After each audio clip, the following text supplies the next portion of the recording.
Welcome back to the Ed Morrissey Show.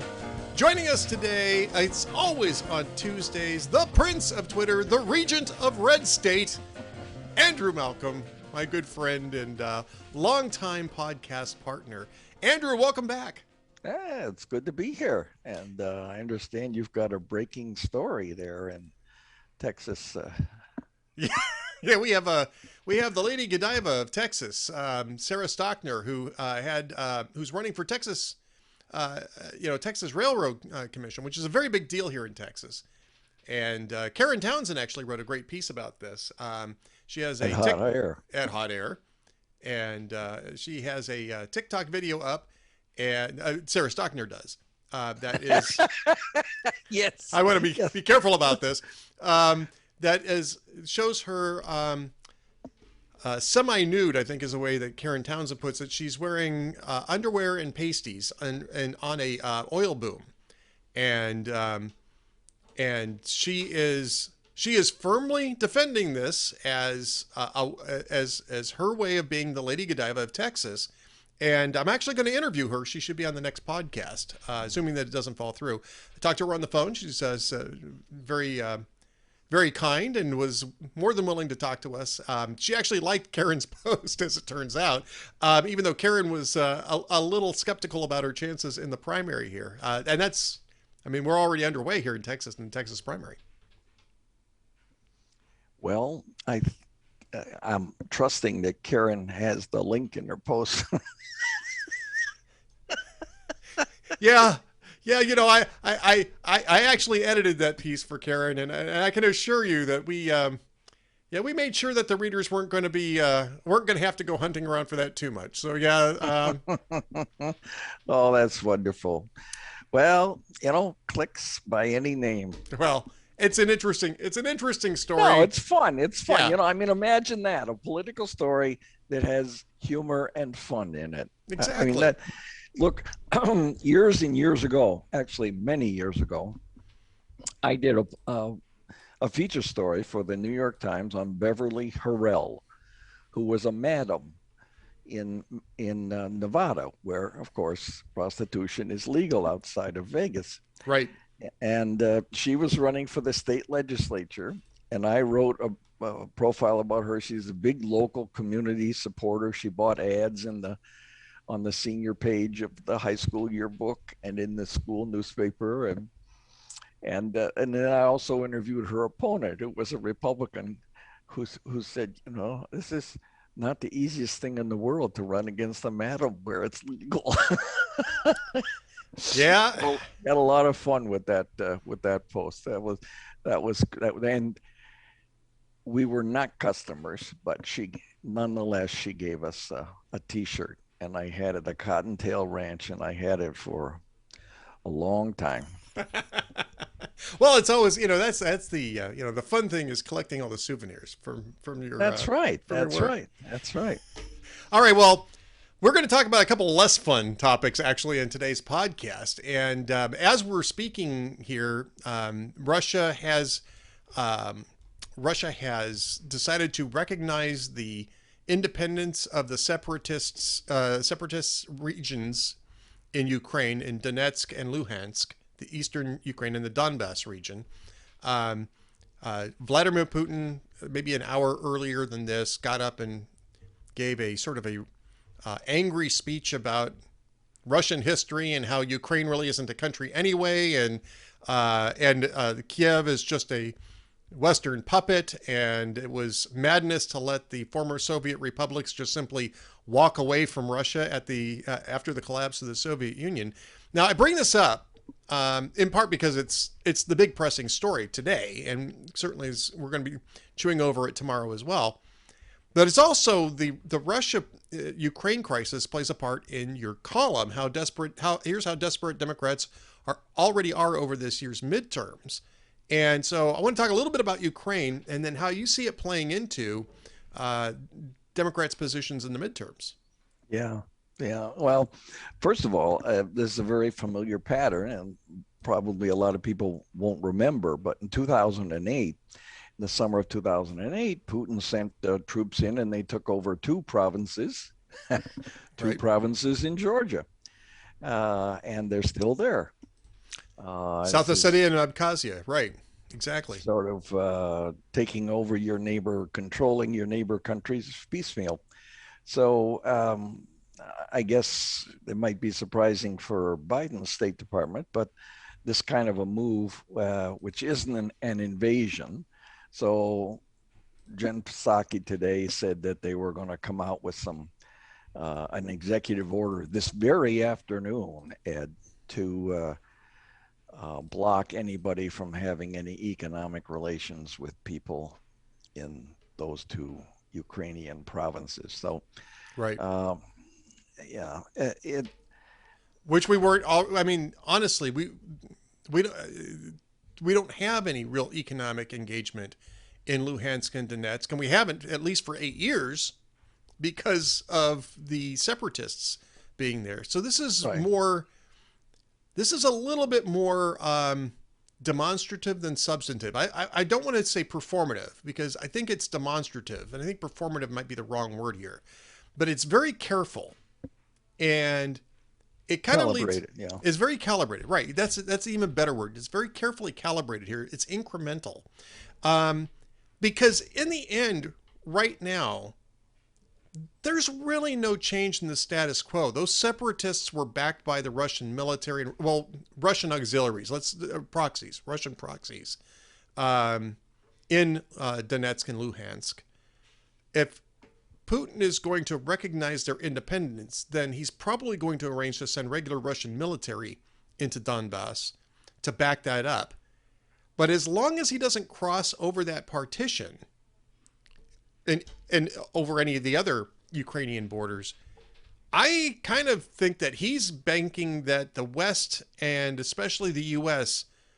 will allow it to be sort of a status quo / fait accompli without escalating matters at this point. And I'm wondering if that partition wasn't what he really had in mind all along.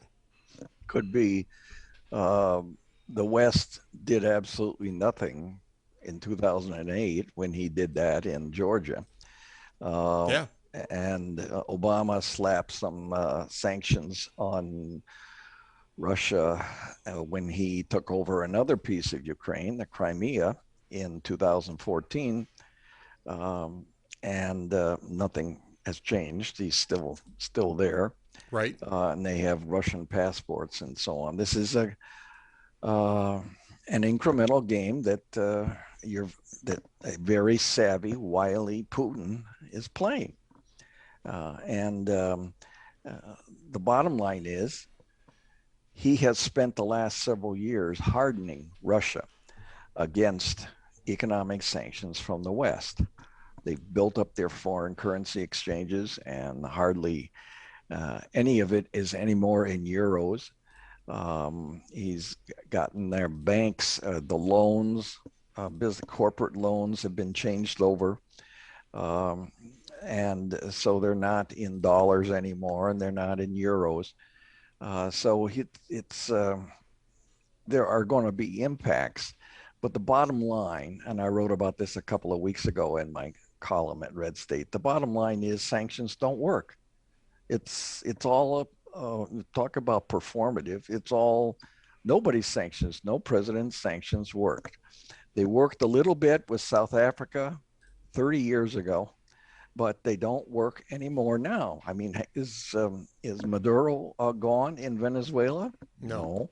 Are the mullahs gone? Have they stopped their nuclear program? No. Has North Korea stopped? No. In fact, it started it up again once Biden got in office. Its nuclear and its missile program. So the sanctions, it's a photo op for an American president. They don't really mean anything. And bottom line is, after all these years of creating trouble, if Putin and his cronies still have any financial holdings in the West, they don't deserve to have them anymore, because they know exactly what's going to happen. It's political theater, and it's too bad that there isn't some lever to use, but I'm sure Biden will milk this for some PR value. Well, I mean, there is, but it's one that Biden really doesn't want to use for other reasons, and that is the price of oil.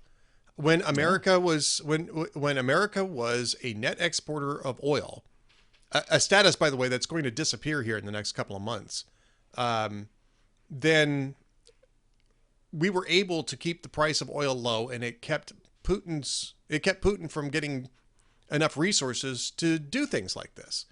And the fact that oil is, well, first off, oil is going to go up now just because of the conflict. So because it's all futures based, and right now investors are scared about potential shortages, so they're buying up large blocks of oil futures. So it's driving the prices way up. All that does is put money in Putin's pockets. So just the fact that the scare exists here is benefiting Putin because it's making him and Russia a lot wealthier than they ordinarily would be under the circumstances. But if we were in a drill baby drill mode, and not worrying about so much about the climate change agenda, we would be in a much better strategic position here to keep Putin from being able to afford this. Exactly. And this is another way that Biden has totally screwed up, the way he screwed up the southern border mess. We had energy independence with Trump.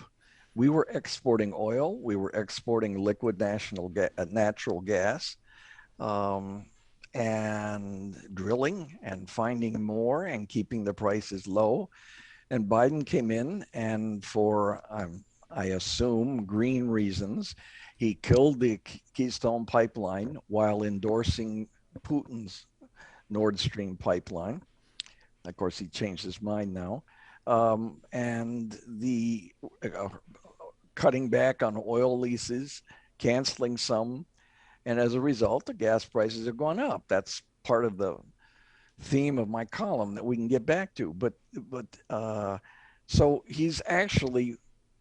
Biden has actually weakened the American position vis-a-vis Putin, and Putin is in the catbird seat. He knows it. He actually caused it, and then Biden played right into his hand. And I don't think Biden actually minds that he's never going to buy gas himself anymore. The Secret Service toddles him everywhere. So he doesn't care if the gas price in some places has gone up touching $6, because that will perhaps drive people more to buy electric cars.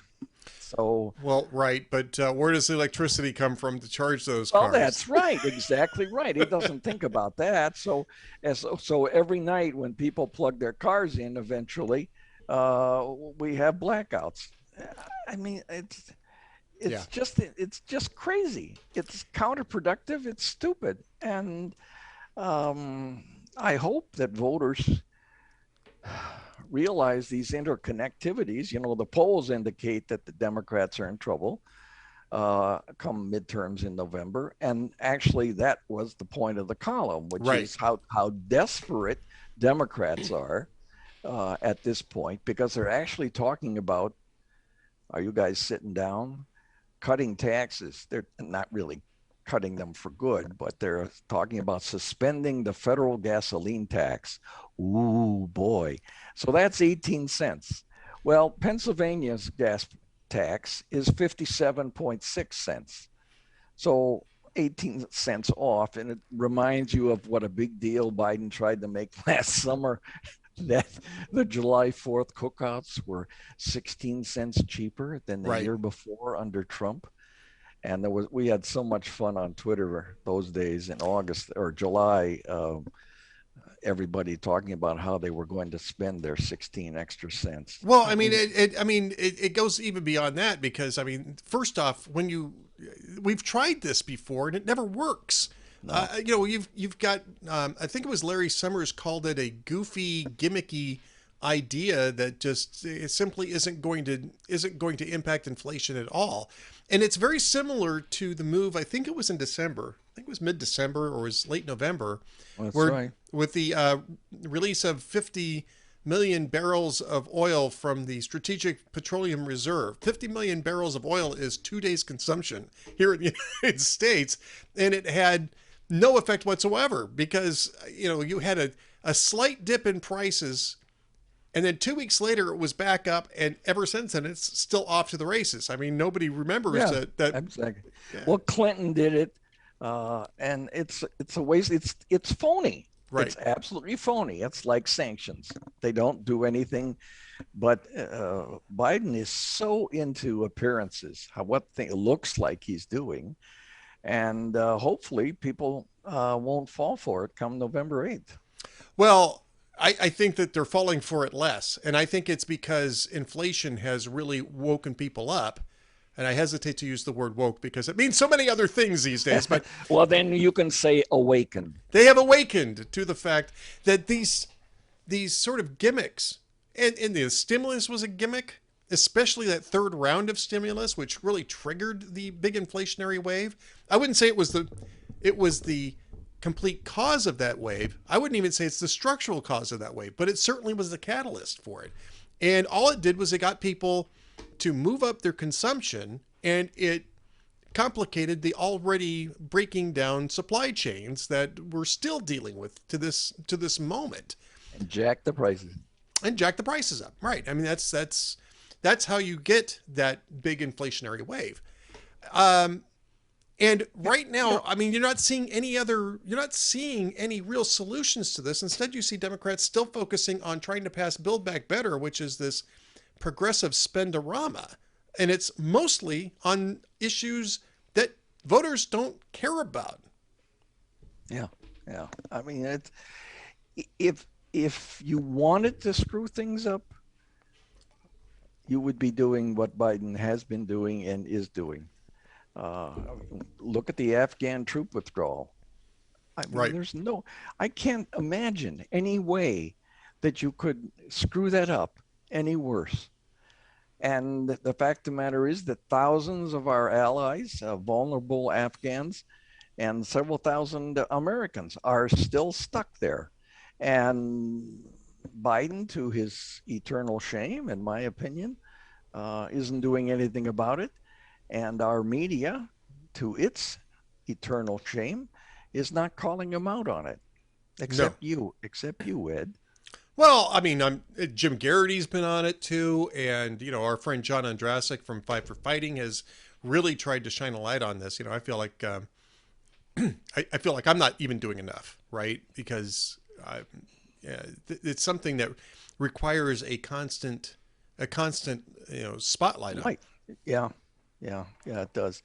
Well, I don't think he's going to change. I don't think he's smart enough to change. And he's got so much pride. I mean, if he's still calling the Afghan withdrawal a success, so I don't know if you're that demented.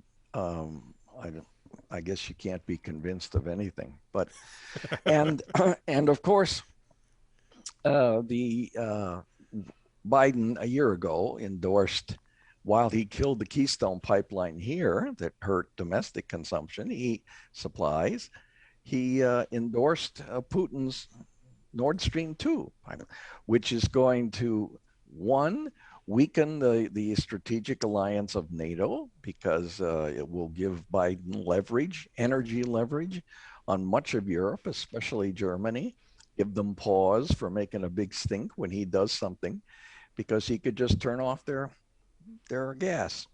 And two, it's going to hurt American sales of LNG to Europe because they're going to be able to get Russian gas easier. So right. Another way that you screw things up, you have to think there's an element of intent here. I mean, it's just, I'm not a big conspiracy guy, but the stupidity comes powerfully to the fore here. It does. We've got a couple weeks to go before the State of the Union address. I think we got three podcasts left to go before the State of the Union address. But I mean, this is a good time to bring this up. I mean, and we'll have more on that as it gets closer. But I am not sure what the strategy of the State of the Union address. I don't know if you saw this. It was late last week when Washington Post was, or no, I think it was The Hill. said that Ron Klain was going to Senate Democrats and saying, Joe Biden's State of the Union address is really going to turn things around. It's really going to turn things around in the midterms. I'm thinking, said no one ever for any president. I mean, the State of the Union address doesn't have anything to do with electoral success. Never has. But I'm kind of curious as to what you think might be coming if that's what Ron Klain is slinging around Capitol Hill. Well, their favorite thing is freebies. So and so little of what's in the State of the Union ever comes to pass. But once again, we're back to appearances. Sounds good. So Biden gets up there for 80 minutes of blather. If he can last that long, maybe he'll make it shorter. And the Democrats who are left, who aren't retiring in the Congress, will applaud him heartily. And we'll see what the ratings are. But there's the polls, all of the polls internally, and you know better than I do on this, show that it's not just a popularity contest. He's very weak and underwater in subject areas, area after area, the economy, the pandemic, professional. It's just people are disapproving of his job. And yeah, I don't think a speech is gonna, even one that has his cohorts cheering, is going to make that much difference. But Klain has to try to calm down Democrats who were close to panicking over the polls and the fact that the Biden administration doesn't seem to be doing anything about it. So we'll get some more promises that won't happen. So, given the series of events that have gone on, I mean, Ukraine certainly being one of them, but inflation and crime spiking upwards, I'm still a little mystified at the idea that you can sell this as a messaging problem. And that was clearly what Klain was arguing, right? And that was what the Hill was reporting, is that this is just a messaging problem. You see, there was something, I think, that Tammy Duckworth, who's the senator from Illinois, right? Illinois. Yeah. And saying, well, we got checks in pockets. That's the message that we have to sell in the midterms. Look, the checks in pockets came a year ago, and they got spent a year ago. And now you've got 7.5% inflation eroding buying power, and it's going up every month, by the way, while wages are not. And you've got crime going up. You've got pandemic restrictions that are still in place that people are, even Democratic governors now are bailing on.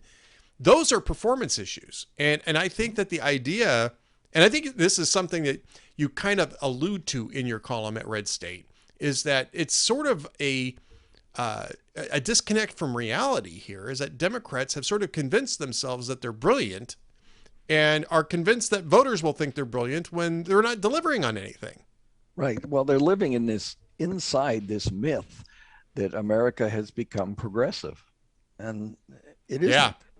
It isn't. You don't turn the Queen Elizabeth on a dime, and you just don't turn America's political proclivities that sharply. And I don't think it ever will turn. But there are waves of populism and change in what voters appear to like. But the polls show that Biden is losing the people that gave him victory, right? Which is the soft voters, the independents, and he's losing them. And he's also, I think, you have the numbers recently, losing on the generic ballot unusually hard.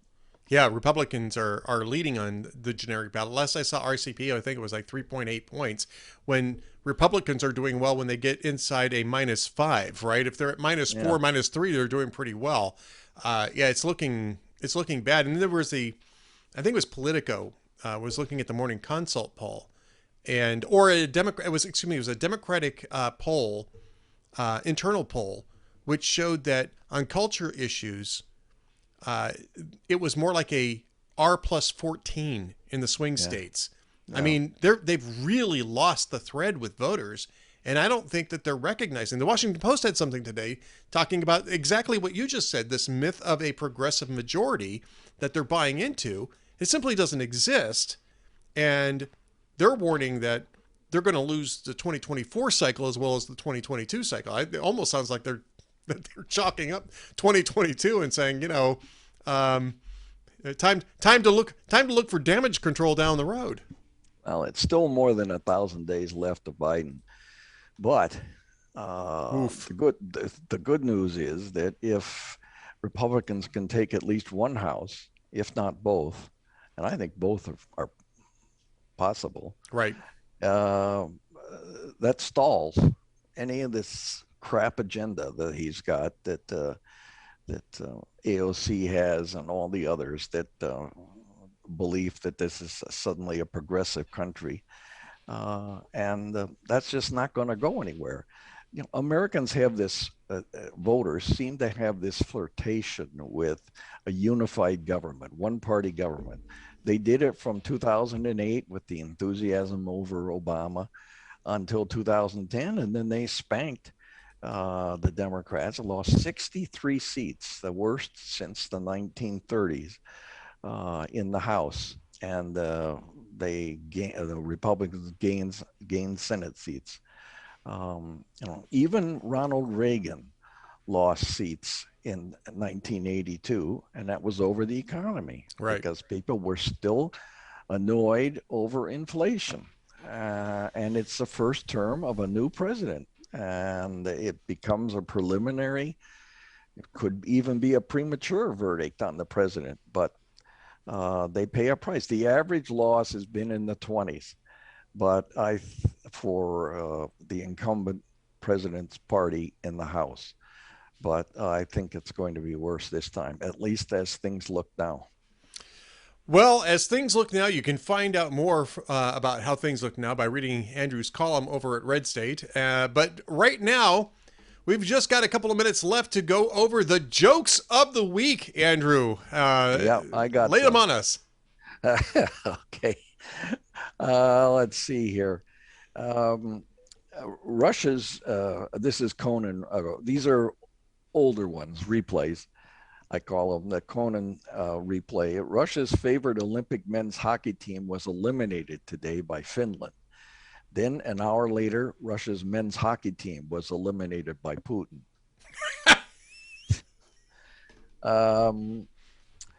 Let's see, there's, this is after the, 2016 or 18, the Winter Olympics in Russia.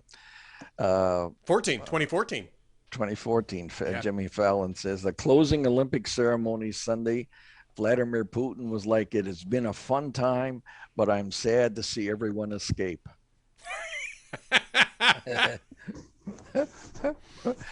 And let's see, another Conan one. He says, Starbucks has just launched a home delivery service. It's perfect for anyone too lazy to walk one block in any direction. Perfect. That's me. I'm the target market there. Some of these are really funny, and they hold their laughter. Here's one more. Jimmy Fallon, he says, a new report finds 16% of Americans under age 24 do not have a job. There's even a name for this group: art history majors.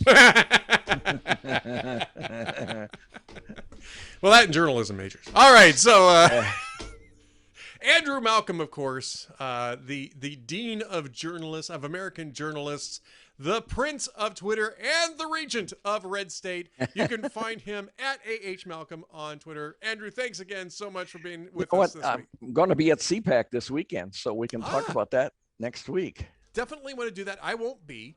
So, yeah, I'll want a full report. There goes our Friday dinner. Yeah, I know. Morrissey. Next year. I'll be there next year. Yeah, I'll be there. So I give a report on that. All right. Thanks, Edward. Thanks, everybody. We'll see you next week.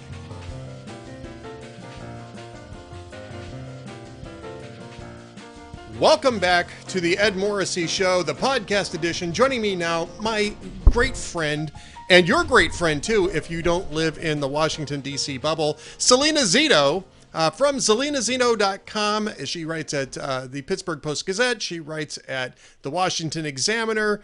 And she's all over every place except the academic bubbles. Salena, I'd ask you where you're at the moment, but maybe that's maybe that's not a great idea at this precise point.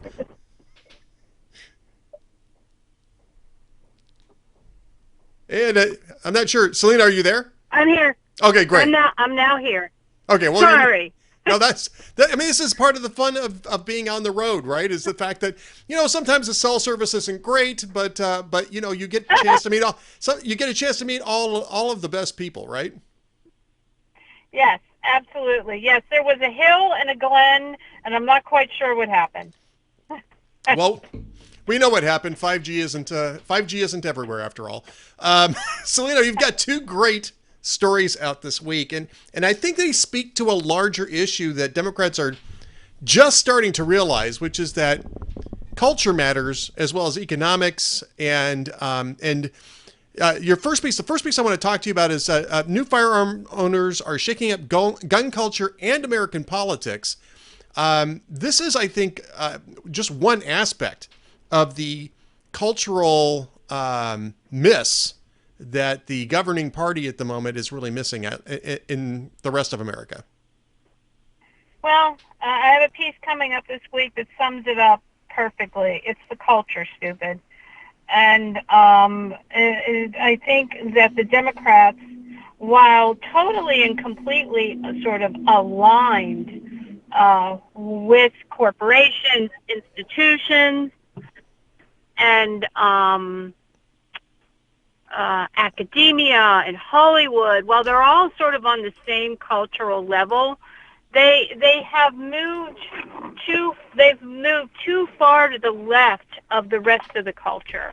They made the assumption because everyone thinks like that everyone thinks like them. Right. And while their peers do, the ones that live in the sort of same super zip codes that they live in, the people that buy their products, or they put their butts in their seats, or they attend their children attend their schools, or they go to their movies, are not in the same place that they are. And for a while we have not rebelled against it, but I would argue since 2006 that relationship has been fracturing, and we saw it begin in 2016.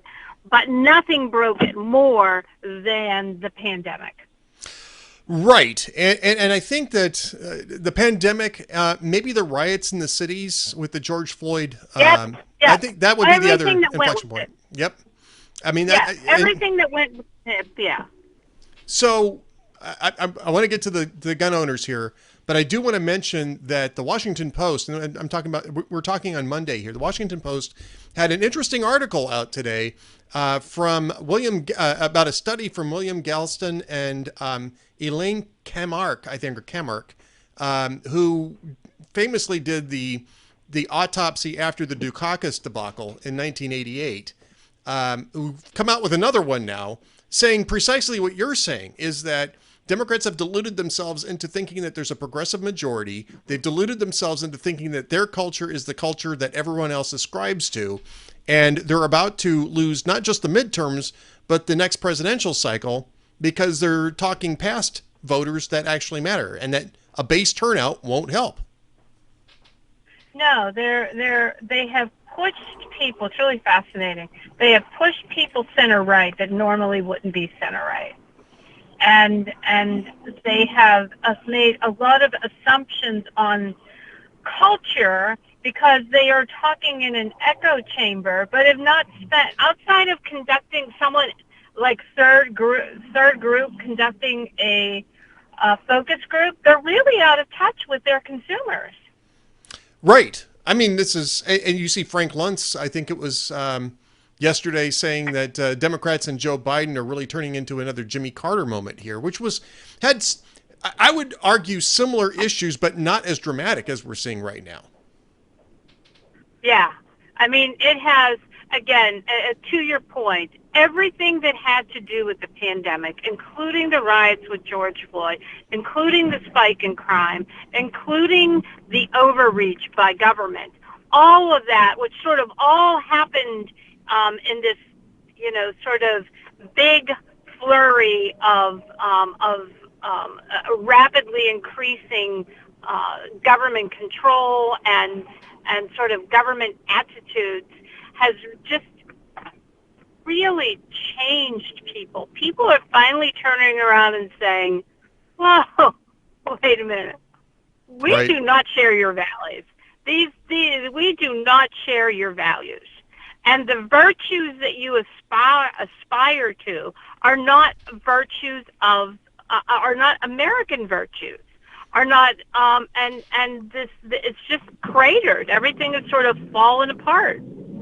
And I think one of the big issues of this, and it's a theme that runs through both of your most recent pieces, as we're talking here, and again, talking with Salena Zito, is the idea of self-sufficiency. And that is really starting to express itself in the in the profile, I guess you would say, of firearms owners. And I think that trend was already well underway prior to the pandemic, prior to the big spike in crime.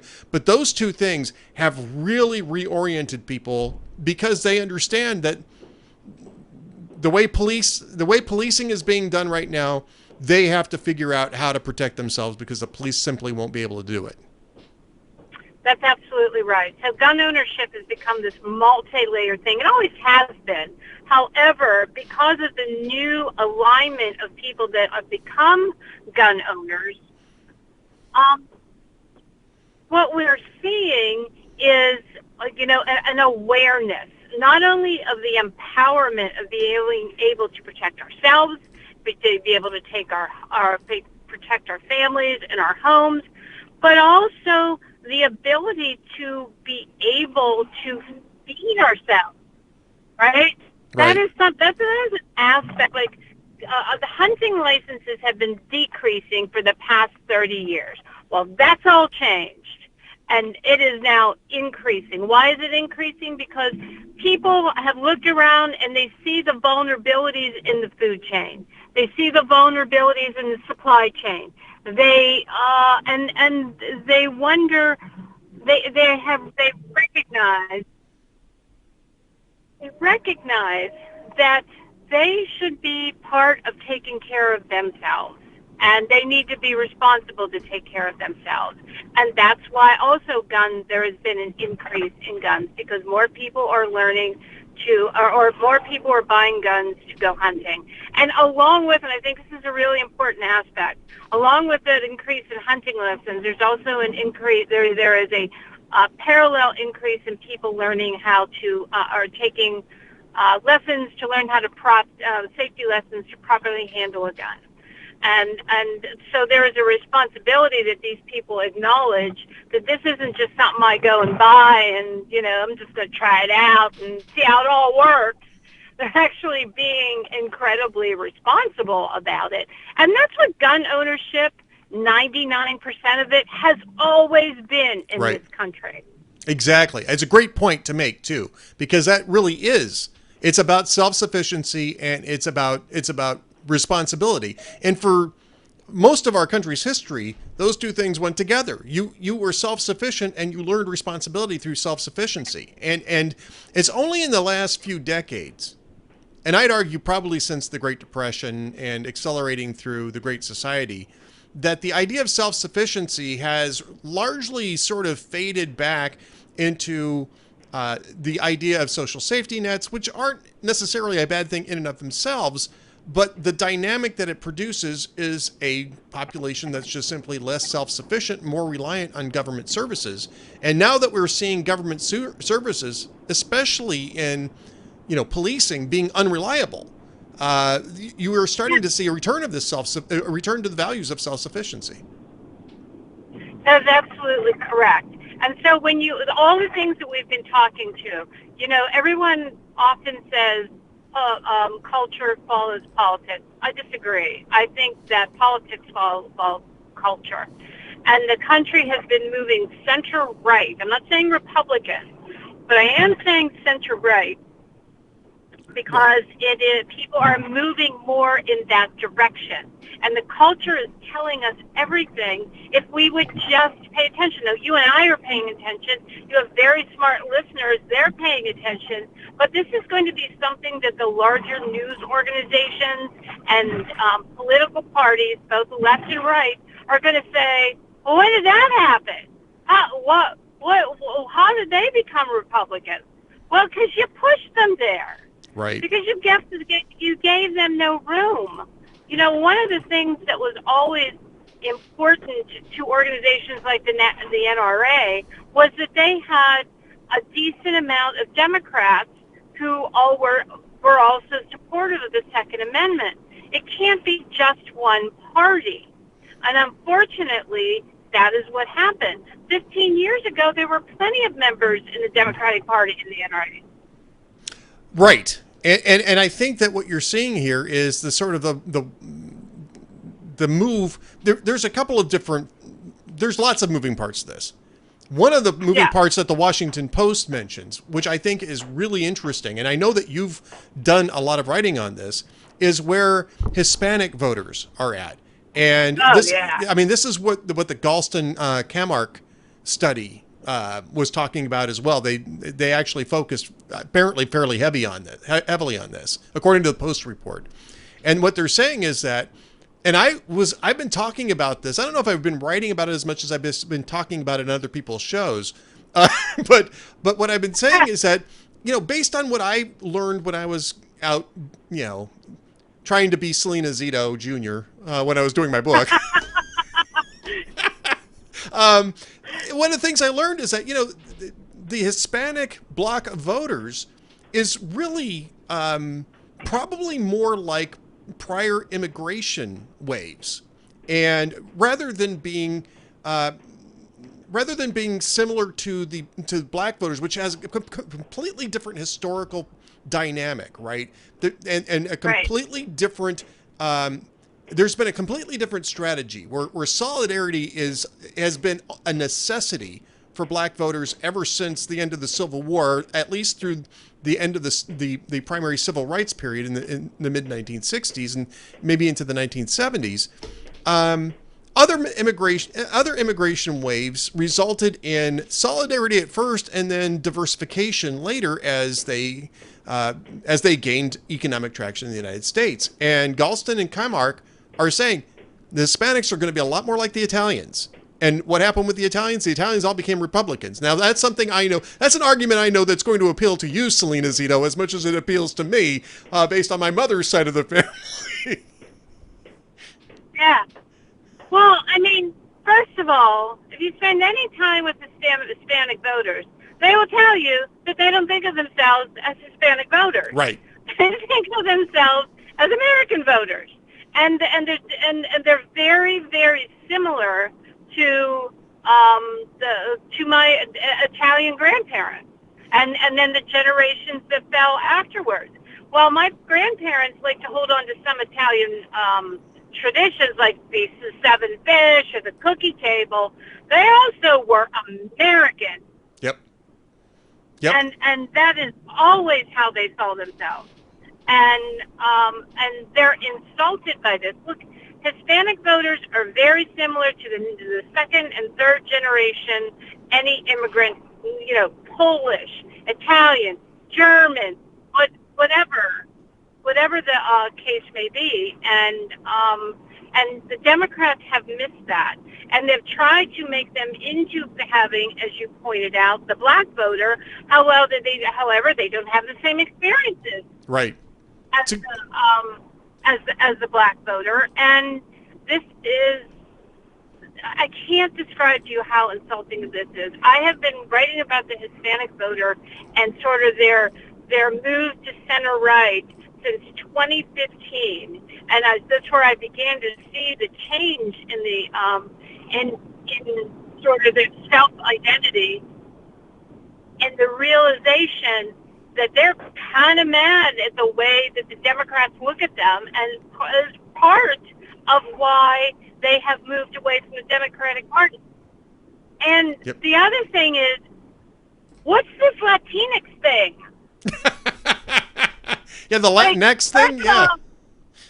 No one that is Hispanic even knows how to pronounce that word. What is that? That's stupid. It's so insulting. It's such a condescending, top-down imposed term that it continuously polls disastrously. James Carville's been talking about it a lot lately too. Is that this is faculty lounge talk, and that is what's burying Democrats, is that they have bought fully into faculty lounge thinking. I want to. We've got a few minutes left. I want to get to your other piece because I think it's culturally speaking in the same zone. So it speaks to some of the same issues here. Your piece on Mike Rowe's scholarships highlighting the lost virtues of hard work and sweat. I mean, I think this is, again, it's sort of a cultural shift away from the academia-driven notions of outcomes and back to that sort of self-sufficiency, that sort of trades-based workforce that could really do anything that we kind of sent packing in the 1970s and 1980s.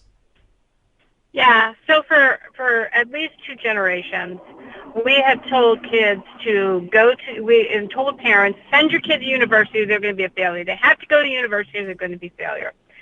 And sort of looking down at these careers that, I mean, without them, without welders, without plumbers, without carpenters, without, HVAC workers, nothing that you love would work. And these are high-paying jobs, and we've just told our children's children, you don't want that job. And there's just been, and we've sort of made work in the traditional sense and the enemy. Right.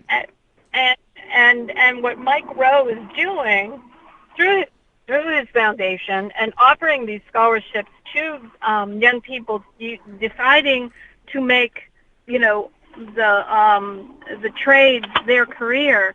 It's just like so aspirational to interview all of these young people, and their lives are incredibly changed, and they have such a sense of self because of this path that they decided to take that they had no idea existed. Yeah. Well, and Mike Rowe is a great example of this, and I think he's actually just a very charming guy. Also, just a great example of what hard work and trades knowledge can do for you. But Rick Santorum was talking about this a decade ago. More than a decade ago, right? I mean, I remember the 2012 election cycle, and he was talking about the fact that we need to get more of these trade schools opened up, divert kids who aren't going to do well in an academic setting, but who might do brilliantly in the trades, might get really great paying jobs, do much better than what they might do trying to slug their way through a very expensive 4 years at university. So this has been some time coming, but I think it's starting to resonate now, maybe especially because of the gap that we're seeing here, the labor gap. Yeah, absolutely. It's just been, where I come from, it was still considered virtuous to go to a trade school. However, you go to other pockets of the country and you can't find trade schools, or you find trade schools and nobody's attending them.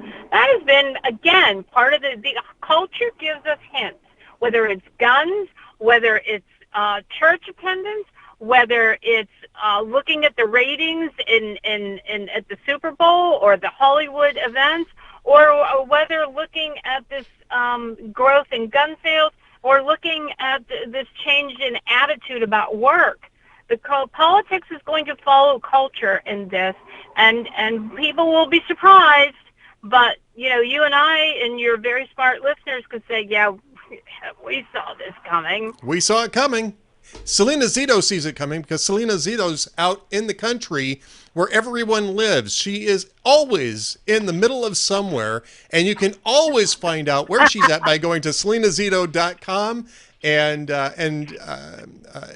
making sure that you're keeping up with her work at the Washington Examiner and the Pittsburgh Post-Gazette. Salena, great talking to you again. We're going to do this more often now that we're doing the podcast, I hope. Like once a week, man. I'm in. All right, that sounds great. Stay tuned. We'll be right back.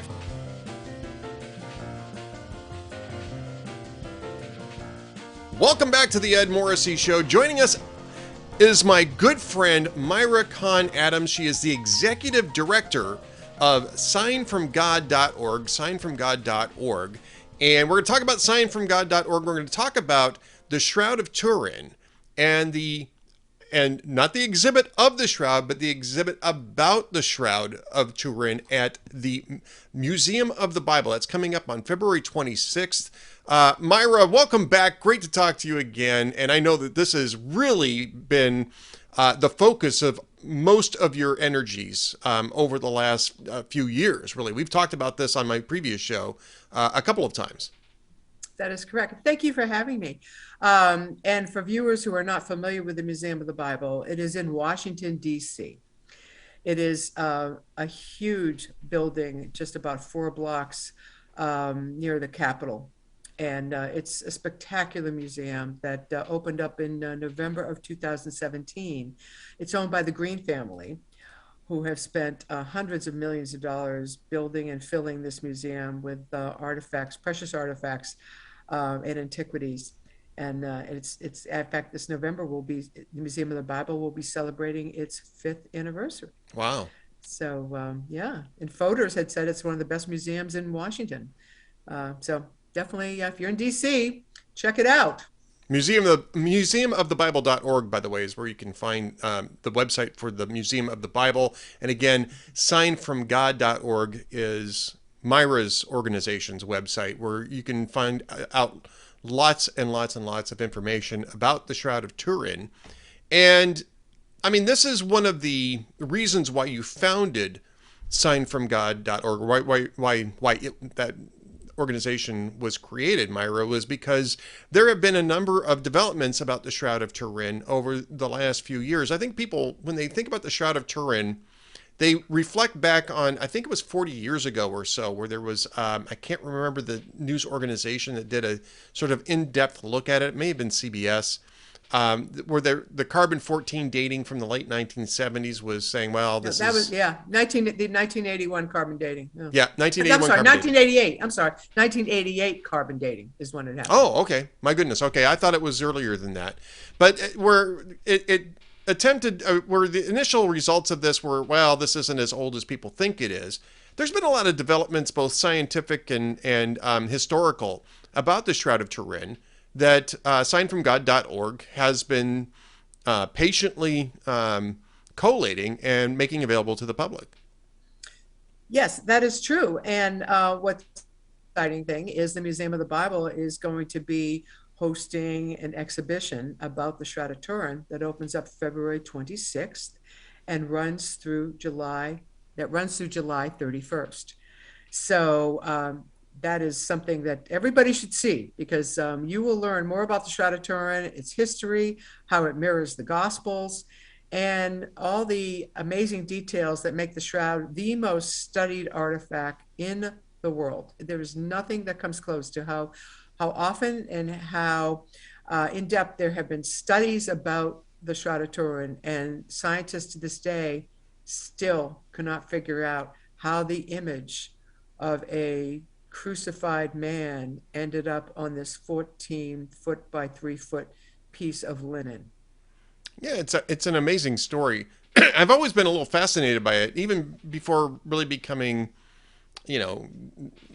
deeply active in my faith.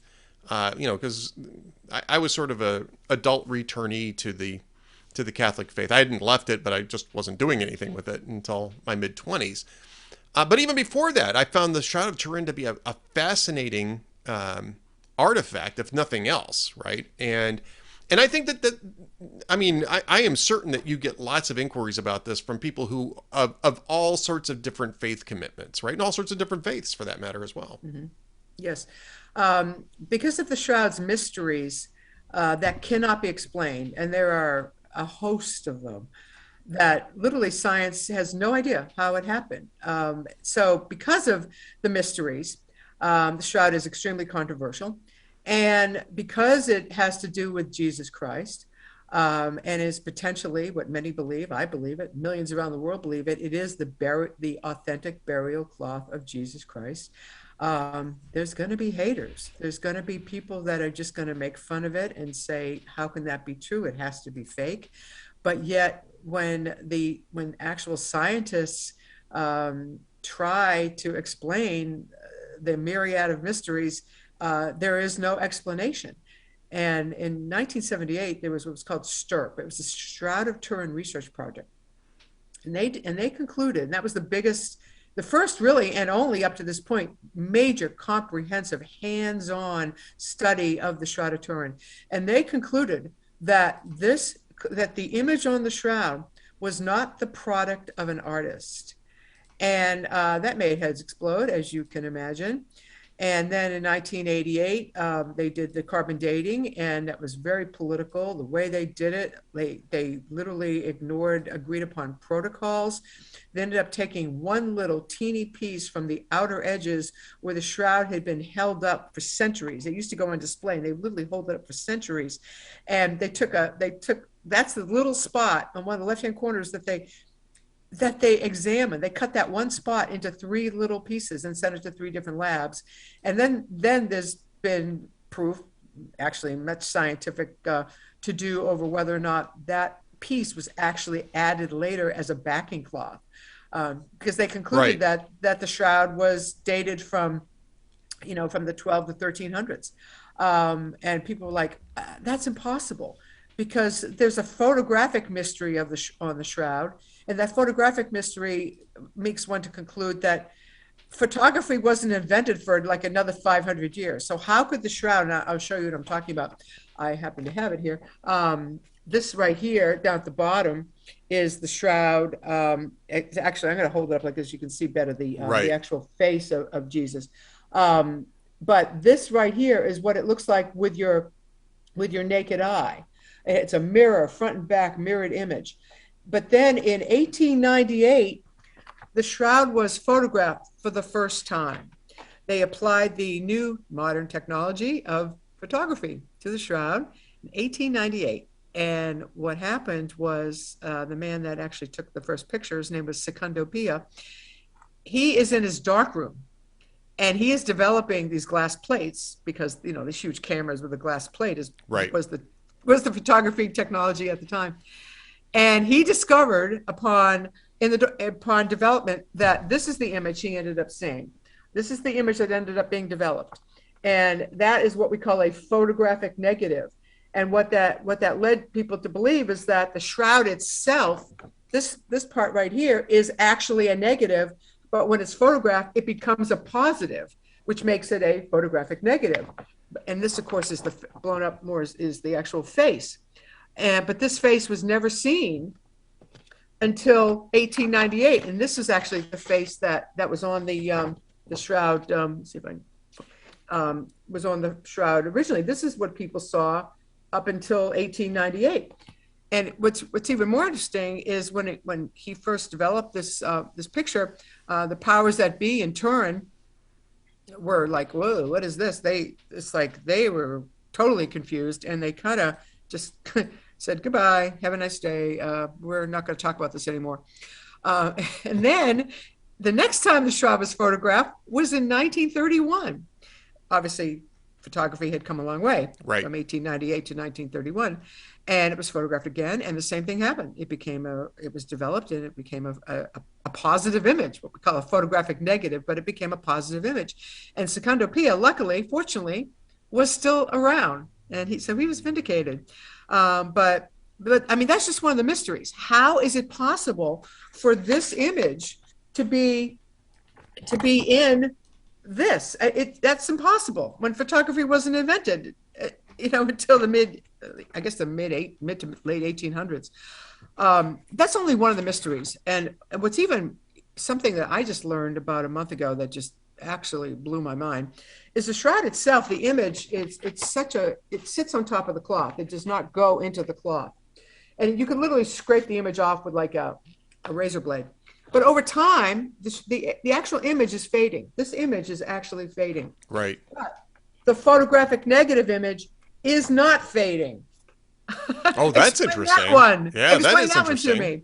Because what this does, and what the Museum of the Bible exhibit's going to show, is how all the different markings on the shroud, and you can see them so perfectly in the positive image, they literally mirror the Gospels. They mirror the passion of Jesus Christ. Every mark that he endured that are written about in the Gospels are seen on the Shroud of Turin. So it's pretty amazing also. It is amazing, yeah. And this is the type of thing that if you're at the Museum of the Bible in Washington, D.C., anytime from February 26th, correct? February 26th is the official grand opening. There's a private opening. Actually, it's to the public the evening of February 23rd. Oh, nice. Yeah, the evening of February 23rd, there's kind of a little opening. But the grand opening with many of the leading shroud experts, including one of them is on our board, Russ Brio. There are going to be 4 speakers that are going to blow people's minds away, and you get to see the exhibit, and there's a VIP reception afterwards. So the February 26th grand opening is really worth seeing if you happen to be in town. You have to go on the Museum of the Bible website and buy a ticket to it. But basically, it's going to be something that is going to make a lot of waves, and it's going to generate a lot of press. And the way I look at the Shroud of Turin, it's the doubting Thomas of our time. Ooh, that's for those who are not familiar with doubting Thomas. Doubting Thomas didn't believe that Christ had been resurrected, and Jesus showed him the wounds on his hand, and then he decided he was going to believe. But Jesus said to him, blessed are those that believe and don't see the wounds right in their face, like Jesus showed doubting Thomas, who begot the name Doubting Thomas. But I believe that this shroud is the doubting Thomas of our time, and it brings people to faith. I mean, there are countless stories of how when people see the shroud and learn about the shroud, they say, wow, how can this be anything else but the authentic burial cloth of Jesus, based on the mysteries that are on this cloth. And by the way, we should mention too, you can go to museumofthebible.org, and you can eventually make your way around to where the Mystery and Faith is part of. It's part of the exhibits under Mystery and Faith, the Shroud of Turin.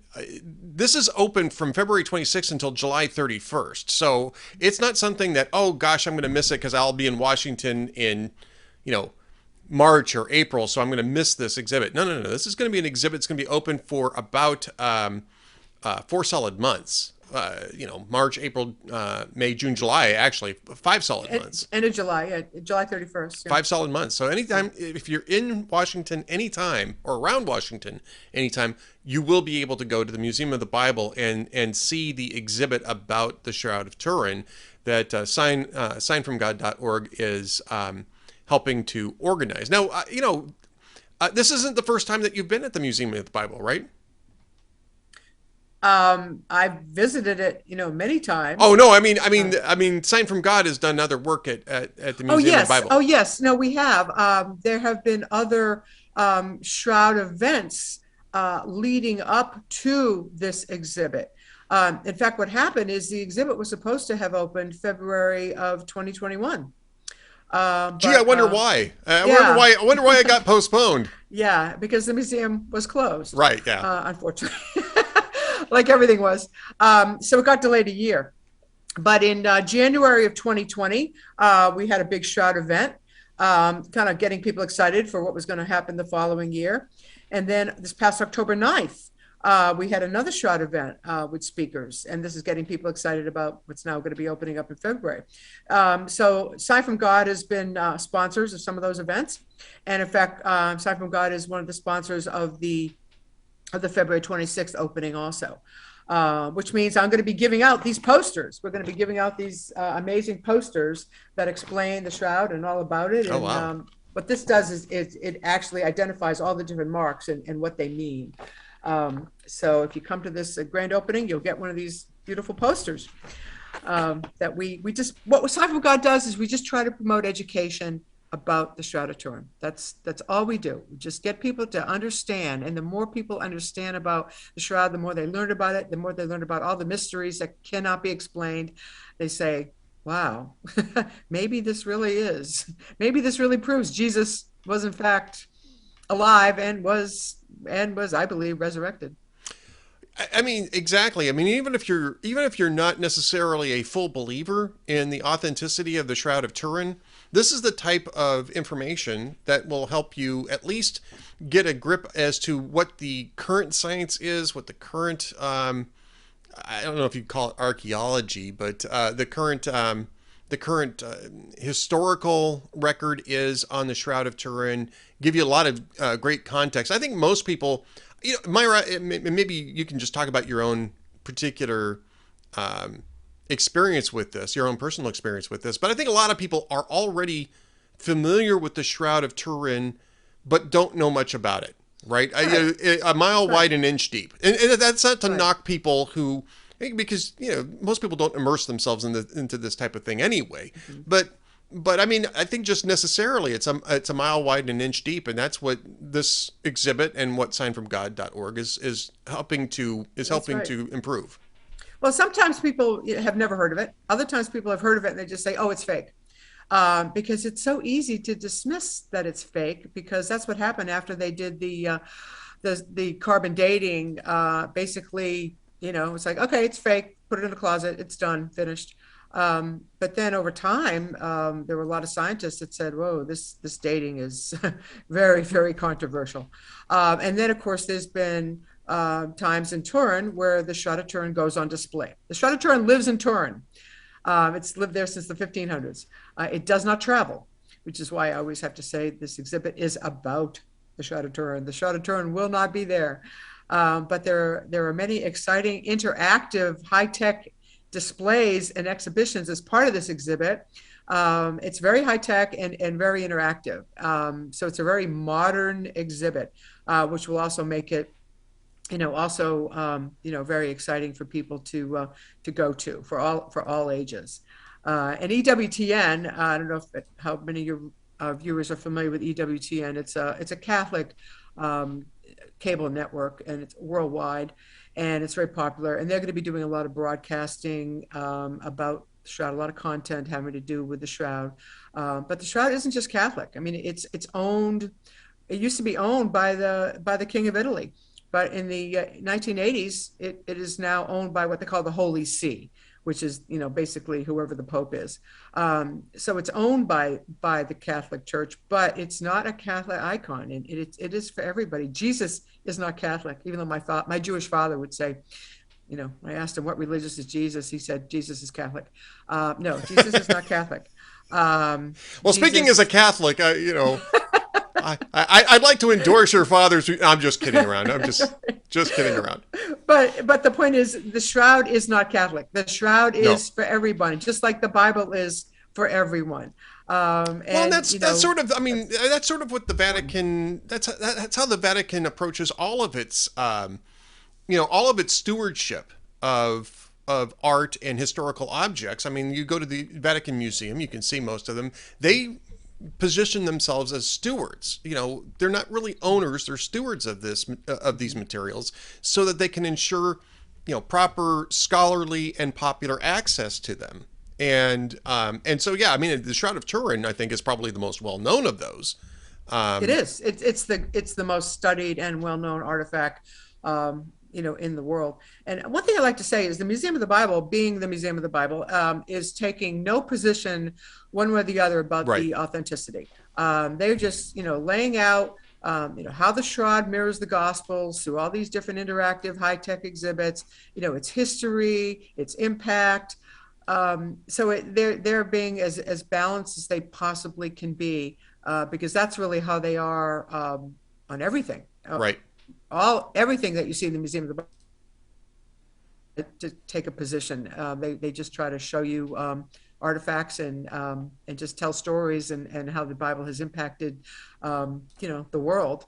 And you could say the Shroud of Turin has also impacted the world, particularly if it in fact is proof that Jesus Christ, lived, died, was tortured, crucified, and was resurrected. Yeah. And that's what makes the Shroud of Turin so, I'll say hot. Well, it's so intriguing, like, so fascinating. Yes. So you don't have to be a true believer. It's intriguing and fascinating. Go see the exhibit at the Museum of the Bible in that 5-month period, if for no other reason, just to satisfy your curiosity and your desire to be at least in the know as to what the actual status of the Shroud of Turin is, what its actual history is, what the actual science says. And you can do that thanks to signfromgod.org. That's Myra Kahn Adams is the executive director of signfromgod.org. You can go there to find out about it. You can go to museumofthebible.org